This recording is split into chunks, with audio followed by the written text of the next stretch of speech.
Hello, Burundanga. You want to say hi to George? George and Amy? You're a good girl. Yes, you are a good girl. Yes, you are. Here's the yard. Been keeping this maintained and cleaned. This is a beast. The soil's not good here. Well, actually, you know what? I've said this many times. You can eat off of this property. Produce all the food you need. However, because there's a lot of rock here and the soil they brought in had a lot of seeds in it, weeds and shit like that, it needs to be tilled basically. It needs to be retilled. All this rock needs to be raked off and removed. And but for now, it serves its purpose because it's easier to clean the dog shit up. But we eat a lot of cactus. I trimmed all the cactus. If you remember, there were big cactus trees here, so I dropped the cactus and planted them all here, so Mom can get her cactus easily just by reaching over and picking those. Bougainvillea, it's got a bug in it, so it eats the wood, so that's why you see no leaves in it. It's sad, but it still does its thing. You can see the holes here. See the holes? So the larva eats the wood, and then it hollows it out. You can see how it's how hollows it out there like that. So don't mess with this. I trim it and I clean it when Mom's not really paying attention, but that's about it, because that's like one of the things that we talk about every day when we eat is the bougainvillea, the yard and the plants.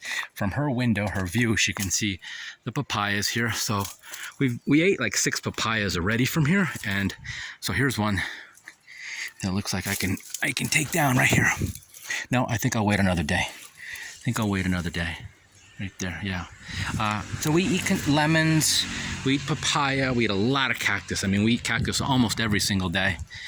What else do we eat from the yard? I got some rosemary in the back, some basil.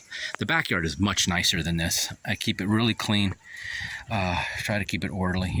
Like I said, the front yard, I don't do too much to it, except just keep the plants taken care of. But don't want to make too many changes for Mom. Oh yeah, so I got 1, 2, 3. There's another papaya right there. That's gonna come. That's probably gonna be the first one we eat right there. And I can eat a whole papaya in one day, no problem. Like don't even sweat it. Did you know that you can eat the mesquite beans also? There's the mesquite beans. These are edible, and this was what the native people used to make tortillas out of. Not only corn, but they would make tortillas out of these. They dry them, and then they grind them up into flour. In fact, if you look online, mesquite flour, there's a really good business in Arizona. A gentleman that started harvesting all these, drying them, and making flour for bread and tortillas and everything that you use regular flour with, you can use out of mesquite. These are also, not all of them, but there's a honey mesquite, and I think these are the mesquites that we have here. They're honey mesquites, that they're sweet. You can see this honey right here. Comes out of the trees here. See this right here? So this tree, this mesquite, almost died because nobody was really paying attention. You can see where the vine, this thing was a vine, and it was wrapping around the tree. It almost killed it, and so I hacked it down about 3 or 4 years ago actually. And you can see right up there where it was choking it. But good thing it survived, because it's a really beautiful tree. The mesquite is the most important, other than corn probably, is the most important valuable resource here. These are also edible, the pitayas. See a lot of pitayas. So see the little round things up there? That fruit is very edible, really tasty. Look, I'll show you a dove. There's a dove nest right there. Right there, dove nest. The maguey, the gusano that's in the maguey is also edible. It's a big white grub.